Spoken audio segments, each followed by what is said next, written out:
All right, you're going to be playing a game called Capture the Flag. The objective of this game is really simple. Your goal is to steal the other team's flag, or in this case, a dodgeball.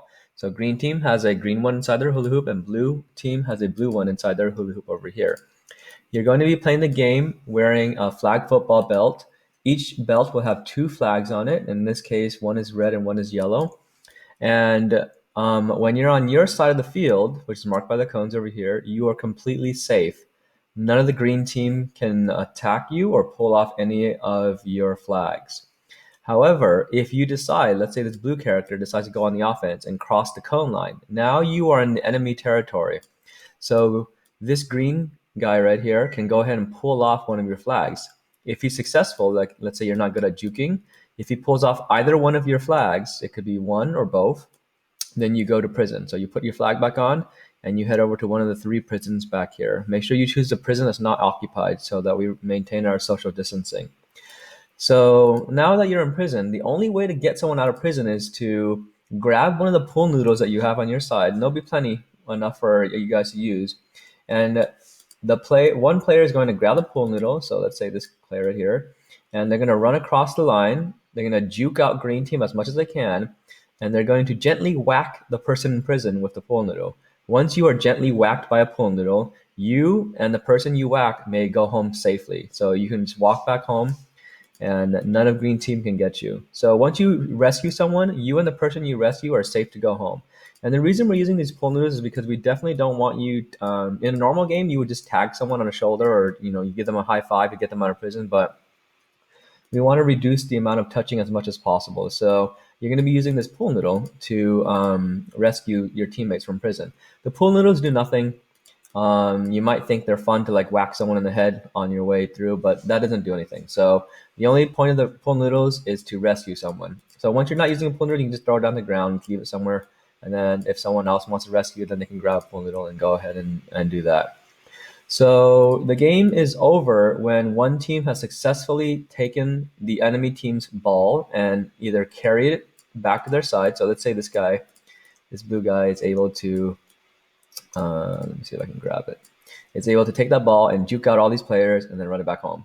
As soon as you cross the line with the ball, your team scores a point, and then we reset the game. Another way to win is, let's say you grab the ball and you're running around back here and you don't see a way home. What you can do is you can actually take the ball and you can toss it and pass it to one of your teammates who's on the other side. If it's a complete pass, if they catch it without dropping it, then you score a point. If the ball drops on the ground, it's dead. If the ball rolls, it's dead. This is a good strategy. If you and two other people are on the same side, you can definitely throw the ball to another player who's with you. So basically, you'll be sacrificing yourself, but the ball will make it across, and your team will get the point. So there are a lot of different strategies you can use in this game. It's going to take a lot of teamwork. You're definitely going to need someone to play defense, someone to defend the ball. The only rule is that this hula hoop marks the location that no one can be inside. So neither the defending team or the offense team can go inside that hula hoop. So that hula hoop is just there to mark the location where no one can go. So someone's gonna have to play offense. So someone's gonna have to try to steal the ball. Someone's gonna have to play kind of like defender to stay back and kind of defend. And then someone is going to have to play rescuer. So if you have anyone in prison, you're going to want to have a dedicated rescuer. And if no one's in prison, then the rescuer can be offense too. So think of it in soccer. The rescuer, it's like the mid position. They need to be able to do both things. They need to be able to defend, and they also need to be able to rescue. And the offense, they're the forwards. Their main focus is to steal the ball. So that's how the game is played. If one team has, let's say, green team did a really good job, and they have all of these players in prison right here.